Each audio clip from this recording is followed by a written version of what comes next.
আজ 2 দিন হয়ে গেল, এখনো তেজিমিনের কোনো খোঁজ পাওয়া যায়নি। দুটা মেয়ে কোথায় গেল সেটাই শুয়ে শুয়ে সুগা ভাবতেছিল। তখনই সুগার রুমে নামচুন সাহেব আসেন আর বলেন, সুগা, তুমি কি ফিরে আছো? আজ একটা অফিসিয়াল পার্টি আছে, আমি চাই তুমি আর জঙ্কুক পার্টিতে অ্যাটেন্ড করো। হ্যাঁ মামা, আমি ফিরে আছি। তবে মামা, আমি না গেলে হয় না? না, হবে না, তোমরা দুজনেই যাবে। কিছুদিন পরে তো তোমাদের কোম্পানি সামলাতে হবে, তাই আগের থেকে সবকিছু বুঝে নেওয়া ভালো না? কিন্তু মামা।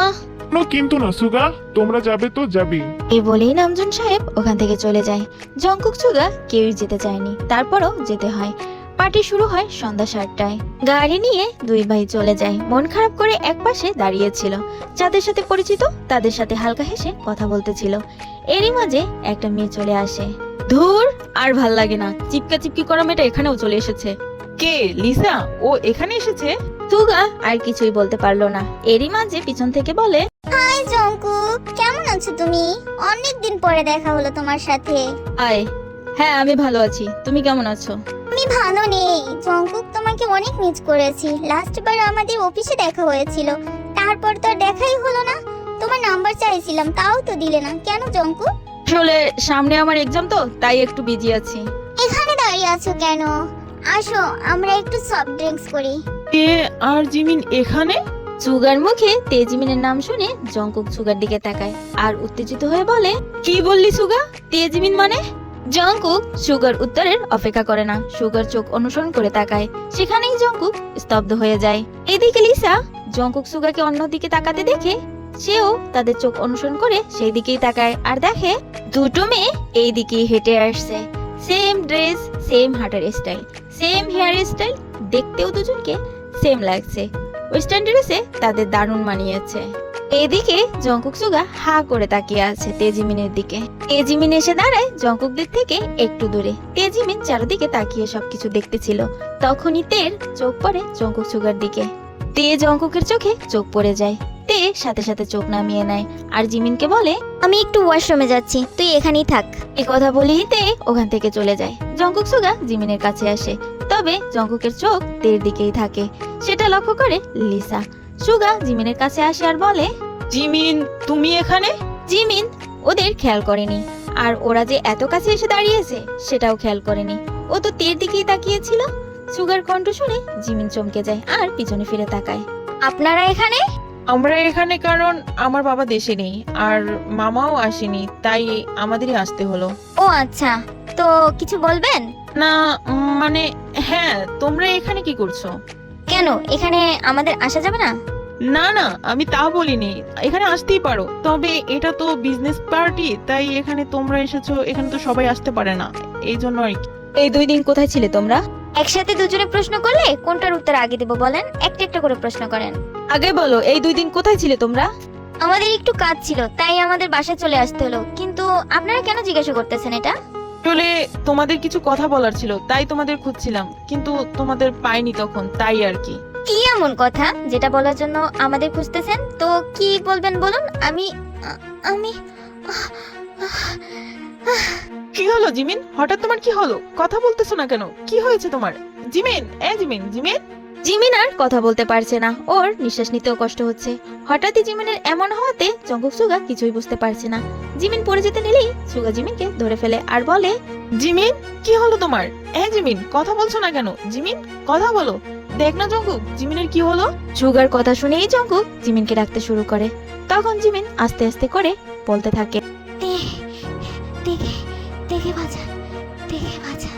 জিমিন কি বলছো তুমি? আমি ভালো করে বুঝতে পারছি না, আবার বলো তো কি বলেছো? জিমিনের নিঃশ্বাস নিতে খুবই কষ্ট হচ্ছে, তারপরও বলার চেষ্টা করছে। তের অন্ধকারে হবি আছে, দেখে বাঁচান ভাইয়া, দেখে বাঁচান, দেখে বাঁচান। জঙ্কুক, জিমিন কি বলছে? তুই কিছু শুনেছিস? জিমিন তো শুধু তেতে করছে, আর কিছুই তো বুঝতে পারছি না সুগা। জঙ্কুক, তুই সময় নষ্ট করিস না, যা তেকে ডেকে নিয়ে আয়, যা তাড়াতাড়ি যা, আর সময় নষ্ট করিস না। জঙ্কুক আর সময় নষ্ট না করে দৌড়ে ওয়াশরুমে চলে যায়। তবে সেখানে তে নেই। ওয়াশরুম ভালো করে খুঁজে, তবে তেকে পায় না। জঙ্কুক কি করবে বুঝতে পারছে না, ও কেমন পাগল পাগল করছে। জঙ্কুক ওয়াশরুম থেকে বেরিয়ে একটা রুমের সামনে এসে দাঁড়ায়। কোন দিকে যাবে সেটাই বুঝতে পারছে না। তখনই হালকা একটা শব্দ জঙ্কুকের কানে আসে। তখন জঙ্কুকের চোখ পড়ে দরজার দিকে, বাহির থেকে সিটকানি লাগানো। জঙ্কুক কিছু একটা ভেবে দরজা খুলে রুমের লাইট অন করে দেয়। সামনে যা দেখে তা দেখে জঙ্কুক স্তব্ধ হয়ে যায়। জঙ্কুকের সামনে ফ্লোরে তে পড়ে আছে জ্ঞান হারিয়ে। তখন ওই শব্দটাই ছিল তে পড়ে যাওয়ার শব্দ। জঙ্কুক তের কাছে যায় আর তের মাথা জঙ্কুকের কোলের উপরে রাখে। দু হাতে তের গাল ধরে তেকে ডাকতে শুরু করে। তে, এই তে, কথা বলো। কি হয়েছে তোমার? কথা বলছো না কেন? তে, এই তে, তে। এই প্রথমবার জঙ্কুক তের নাম ধরে ডাকলো, তবে আফসোস তে শুনতে পেল না। এই মাঝে জঙ্কুকের ফোন বেজে ওঠে। জঙ্কুকের হুঁশ ফিরে কলটা রিসিভ করে। হ্যালো। জঙ্কুক, তেকে পেয়েছিস? হ্যাঁ পেয়েছি সুগা, তবে সেন্সলেস। জঙ্কুক, জিমিনও সেন্সলেস হয়ে গেছে। তুই তেকে নিয়ে তাড়াতাড়ি আয়, ওদের হসপিটালে নিয়ে যেতে হবে তো। হ্যাঁ আমি আসছি। এই কথা বলে জঙ্কুক তেকে কোলে তুলে নেয় আর সুগাও জিমিনকে কোলে তুলে নেয়। ওদের গাড়িতে নিয়ে বের হয়। 30 মিনিটের মধ্যে হসপিটালে চলে আসে। জঙ্কুক সুগা হসপিটালে এসে ডক্টর ডক্টর বলে চিল্লাতে থাকে। তখন রাত 10টা বাজে, হসপিটালে ডক্টর কম আছে। এরই মাঝে একজন ডক্টর আসে। জঙ্কুক সুগা, তোমরা এখানে? কি হয়েছে? ডক্টর কথা বলতে বলতেই জঙ্কুক আর সুগার কোলের দিকে চোখ পড়ে। তেজিমিন, কি হয়েছে? ওদের কি হয়েছে জঙ্কুক? ডক্টরের মুখে ওদের নাম শুনে জঙ্কুক সুগা অবাক হয় আর বলে, আপনি ওদের চিনেন আঙ্কেল? হ্যাঁ চিনি, তবে এটা বলার সময় এখন নেই। ওদের কি হয়েছে সেটা বলো আগে আমাকে। ওদের হঠাৎই শ্বাসকষ্ট শুরু হয়, তারপরই সেন্সলেস হয়ে যায় আঙ্কেল। ওদের ভিতরে কোনো একজন অন্ধকারে বা বন্ধ রুমে ছিল? হ্যাঁ আঙ্কেল, তে ছিল। তে একটা অন্ধকার রুমে ছিল। আচ্ছা, বুঝতে পারছি। তোমরা আগে ওদের এই কেবিনে বেডে শুইয়ে দাও। জঙ্কুক সুগা তেজিমিনকে বেডে শুইয়ে দিয়ে পাশেই দাঁড়িয়ে থাকে। ডক্টর বলে, তোমরা বাইরে যাও। ওরা দু ভাই বাইরে চলে আসে। কিছুক্ষণ পর ডক্টর কেবিন থেকে বেরিয়ে আসে। আঙ্কেল, ওরা ঠিক আছে তো? এখন কেমন আছে? জ্ঞান কখন ফিরবে? ওরা এখন ঠিক আছে জঙ্কুক, তবে আজ আর জ্ঞান ফিরবে না, কাল ছাড়া। আমি ওদের ঘুমের ওষুধ দিয়েছি। ওদের কি হয়েছে আঙ্কেল? হঠাৎ এমন কেন হলো? সুগা, এটা ওদের হঠাৎ হয়নি, এর আগে অনেকবার হয়েছে। ওদের অন্ধকারে হবি আছে। ওরা যমজ বলেই একজনের শ্বাসকষ্ট হলে আরেকজনের হয়। ওদের আর কিছুতে মিল না থাকলেও এই একটা জিনিসই মিল আছে। কি? ওরা জমজ? হ্যাঁ, কেন তোমরা জানো না? না আঙ্কেল, আমরা আগে জানতাম না। আঙ্কেল, আপনি ওদের চিনেন কি করে? কি বলো, আমি চিনবো না? ছোটবেলা থেকে আমি তো ওদের ট্রিটমেন্ট করি। ডক্টর ডক্টর, একটা ইমার্জেন্সিতে পেশেন্ট এসেছে, আপনি একটু এদিকে আসেন তো। আঙ্কেল, আমার কিছু জানার ছিল আপনার কাছ থেকে। এখন কথা বলার সময় নেই জঙ্কুক, তোমার সাথে আমি পরে কথা বলবো। এখন ইমার্জেন্সি রোগী আছে, দেখতে হবে। আর ওদের আজ আর জ্ঞান ফিরবে না, তোমরা এখন বাসায় যেতে পারো। এই কথা বলেই ডক্টর জ্যাকসন ওখান থেকে চলে যায়। আসলে মিস্টার জ্যাকসন জঙ্কুকদের ফ্যামিলি ডক্টর, তাই একে অপরকে চিনে জানে। এদিকে জঙ্কুক সুগার মাথার উপর দিয়ে যাচ্ছে সব। এতদিন হয়ে গেল অথচ এটাই জানতে পারলো না ওরা যমজ দু বোন। ওরা আর হসপিটালে দাঁড়িয়ে থেকে কি করবে, তাই ওরা বাসায় চলে যায়। রাতে জঙ্কুকের ঘুম আসে না, এপাশ ওপাশ করতে থাকে। এভাবেই পুরো রাতটা কেটে যায়। সকাল হতে না হতেই জঙ্কুক সুগা আবার হসপিটালে চলে আসে। তবে হসপিটালে এসে জানতে পারে তেজিমিন হসপিটালে নাই, ওদের গার্ডিয়ান এসে নাকি নিয়ে গেছে। জঙ্কুক সুগা তেজিমিনের অ্যাড্রেস জানার জন্য রিসেপশনে যায়, তবে সেখানে যেও জানতে পারে ওখানে কোনো অ্যাড্রেস দেয়া নেই। সকাল 8টা, তের মুখের উপরে সোনালী রোদের আলো এসে পড়ে। তের ঘুম ভেঙে যায়, চোখ মেলে তাকায়। তে চারপাশে তাকিয়ে বোঝার চেষ্টা করছে ও কোথায় আছে। ভালো করে দেখে বুঝতে পারে ওর রুমে শুয়ে আছে। তে বিছানা উঠে বসে। তে চারপাশে তাকিয়ে ভাবতে শুরু করে, আমি তো পার্টিতে ছিলাম, এখানে আমার রুমে কখন আসলাম? তের ভাবনার মাঝেই কেউ একজন দরজা খুলে ওর রুমের ভিতরে আসে। তে বিছানা ছেড়ে দৌড়ে এসে তাকে জড়িয়ে ধরে আর বলে, পাপা, তুমি কখন এসেছো? মাম্মা কোথায়? মাম্মা আসেনি? এই তো মামুনি, রাত 4টার দিকে এসেছি। এখন তোমার শরীর কেমন আছে? পাপা, এখন ভালো লাগছে। তবে তোমরা রাতে এসেছো, আমাকে ডাকুনি কেন? মামুনি, তখন তুমি ঘুমাচ্ছিলে তো, তাই ডাকিনি। এখন যাও, ফ্রেশ হয়ে আসো। আমরা আজ একসাথে ব্রেকফাস্ট করব। পাপা, আমি তোমাদের অনেক মিস করেছি। Miss you so much. এতে আমরা বাসায় কখন আসলাম? জিমিন ঘুম ঘুম চোখে এই কথা বলতে বলতে তের রুমে আসে। আমি নিয়ে এসেছি তোমাদের মামুনি। জিমিন পরিচিত কারো কণ্ঠস্বর শুনে ভালোভাবে সামনের দিকে তাকায়, দেখে জেহব সাহেব দাঁড়িয়ে আছে। জিমিন দৌড়ে এসে জেহবকে জড়িয়ে ধরে আর বলে, পাপা, তুমি এসেছো? আমি তোমাকে অনেক মিস করেছি। ফাইনালি তুমি এসেছো। আমার পাগলি মেয়ে দুটো, আমিও তোমাদের মিস করেছি। তোমাদের মামা তোমাদের জন্য ব্রেকফাস্ট তৈরি করেছে। যাও, দুজনেই ফ্রেশ হয়ে আসো, আমরা তোমাদের জন্য নিচে ওয়েট করতেছি। তে জিমিন দুজনেই একসাথে বলে ওঠে, ওকে পাপা। ওরা দুজনেই ফ্রেশ হতে চলে যায় আর জেহব সাহেব নিচে চলে আসে। কিছুক্ষণ পর তেজিমিন ফ্রেশ হয়ে নিচে চলে আসে আর এসেই তাদের মাম্মাকে দু বোন একসাথে জড়িয়ে ধরে আর বলে, মিস ইউ মাম্মা। আমিও মিস করেছি আমার মামুনিদের। এখন ছাড়ো আমাকে আর খেতে বসো। আসো মামুনিরা, অনেকদিন হলো একসাথে খাবার খাই না, আজ সবাই একসাথে খাবার খাবো। আর তোমাদের শরীরের অবস্থা কি করেছো এটা? জিমিন তে আয়ুকে ছেড়ে দিয়ে ডাইনিং টেবিলে এসে বসে। তখন জিমিন টেবিলে বসতে বসতে বলে, আপা জানো হোস্টেলের খাবার খুবই বাজে, আমি খেতেই পারি না। কি বললে জিমি?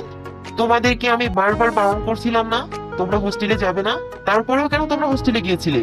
ইয়ে মানে পাপা, আমার দোষ না, এটা তের ইচ্ছে ছিল আর তোমাকে বলতে নিষেধ করেছে, তাই আমি কথাটা তোমাকে বলি নাই।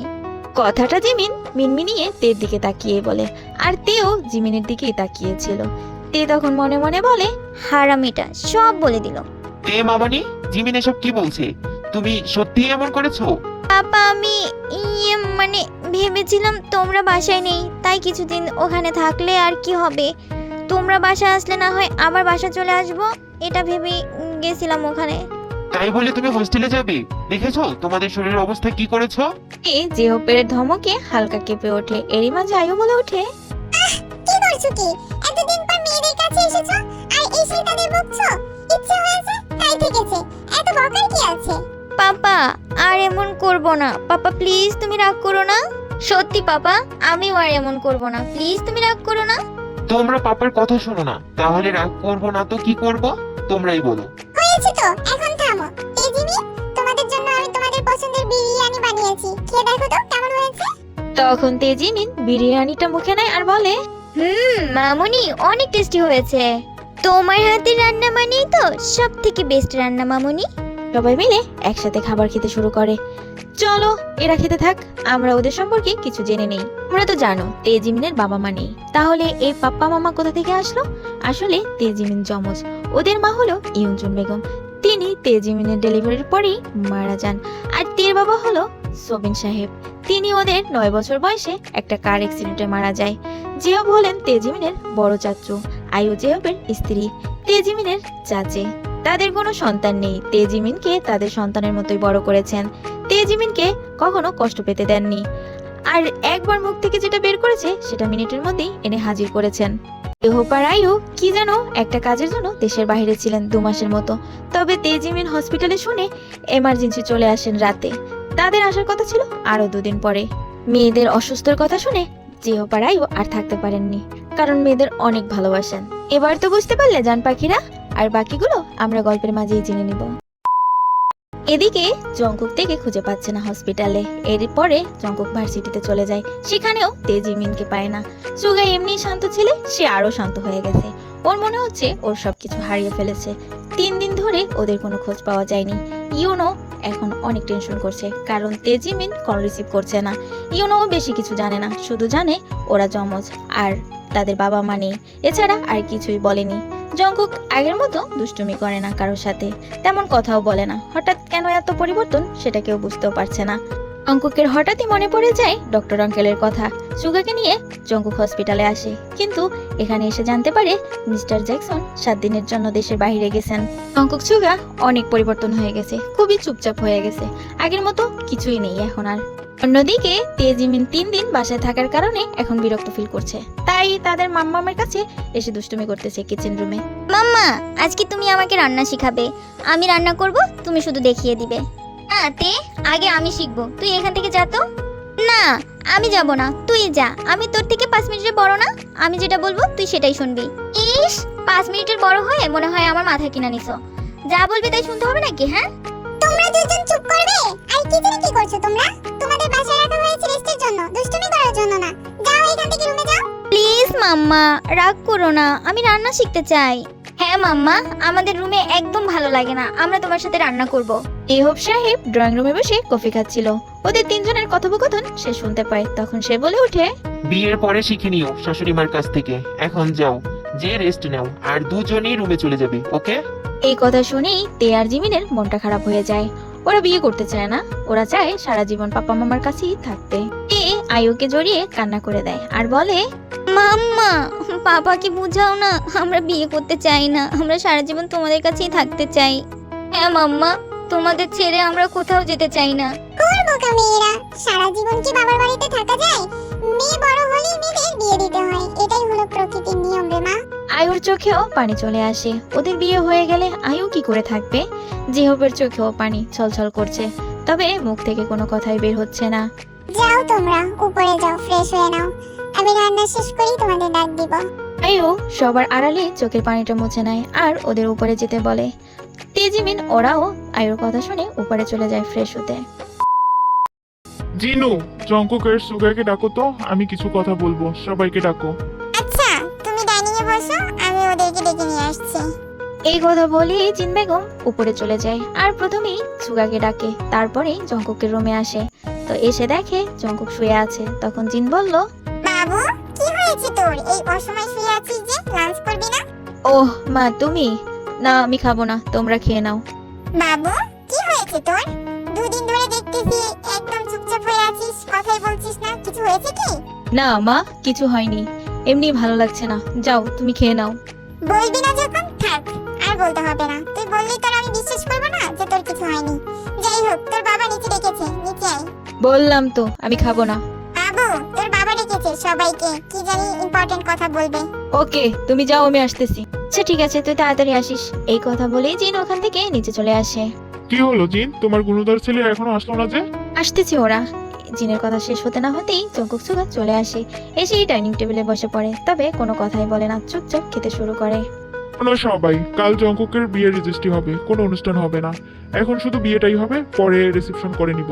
এটা তো ভালো কথা, কালই বিয়ে, কিন্তু বউকে কি কালই নিয়ে আসবে নাকি আরো পরে নিয়ে আসবে? আসলে আমার বন্ধুর শরীরের অবস্থা বেশি ভালো না, তাই মেয়েকে বিয়ে দিয়ে টেনশন ফ্রি হতে চাচ্ছে। এদিকে নামজুন আর জিনের কথা শুনে জঙ্কুক অনেক রেগে যায় আর বলে, এটা কেমন কথা? কাল বিয়ে বললেই হলো, এই বিয়ে আমি করব না। বিয়ে করবে না মানে? তোমাদের বিয়ে তো হয়েই গেছে, আর আমি আমার বন্ধুকে কথা দিয়েছি তার মেয়েকে আমার ঘরের পুত্রবধূ করব। এখন বিয়ে করবে না মানে কি?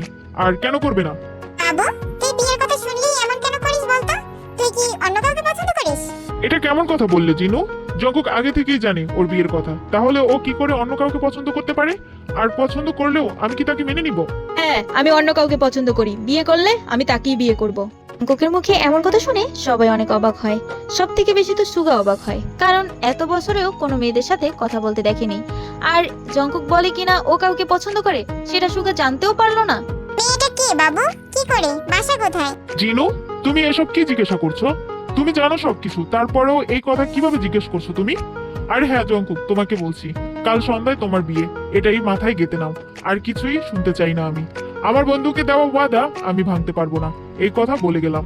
নামজুন সাহেব কথা শেষ করেই উঠে দাঁড়ায় আর সোজা তার রুমে চলে যায়। মা, সত্যিই আমি তাকে ভালোবেসে ফেলেছি, আমি অন্য কাউকে বিয়ে করতে পারবো না। মা, তুমি একটু ড্যাডকে বুঝাও না। দেখ বাবু, আমি তোর কথা বুঝতে পেরেছি, কিন্তু তোর বিয়ে হয়ে গেছে আর তোর বাবাও কথা দিয়ে দিয়েছে মেয়ের 18 বছর হলেই আমাদের বাড়িতে নিয়ে আসবে। তুই ভালো করেই জানিস তোর বাবা কোনোদিনও রাজি হবে না, তাই এসব আমাকে বলে লাভ নেই। আর আমিও চাই না তুই তোর বাবার বিরুদ্ধে কোনো কাজ করিস। ইন বেগম এই কথা বলেই ওখান থেকে উঠে চলে যায়। সুগা এতক্ষণ কিছুই বলেনি, চুপচাপ বসেছিল।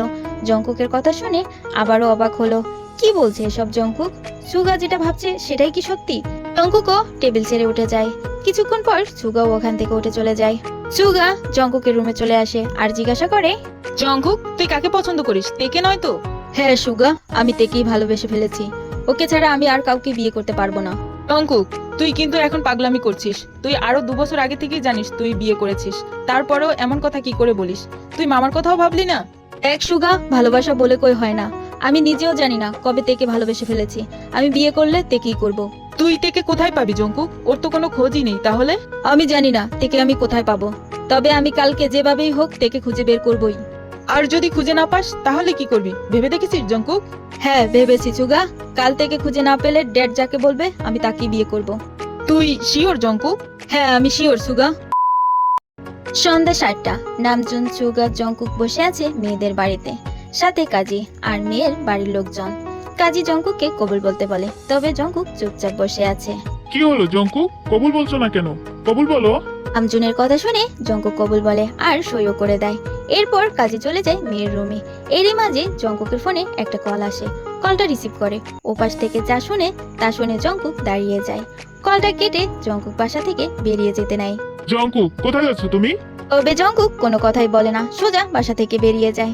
সুগা জংকুককে বের হতে দেখে সেও তার পিছু পিছু বেরিয়ে যায়।